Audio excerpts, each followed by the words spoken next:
Hello, hello, hello! Andito ko ngayon sa Watson. Naubusan ng stock si Uno. Kaya heto, binilan ko. Medyo mahaba yung pila. Buti may nagpasingit sa akin. Thank you sa iyo ha. Punta pa sana ako ng National Bookstore. Kaya lang tumawag na si asawa ko. Kaya hindi na ako tumuloy. So heto na siya. Dito na kami nagkita para sabay na kaming aakyat. Pagdating sa office, tulad ng dati, pinakain ko muna siya. Tapos ako, hiniwa ko muna itong bayabas. Gusto kong makita kung legit na pink at matamis. Ay, totoo nga.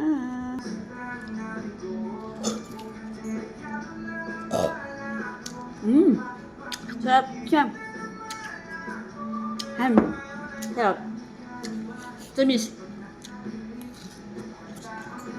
Legit.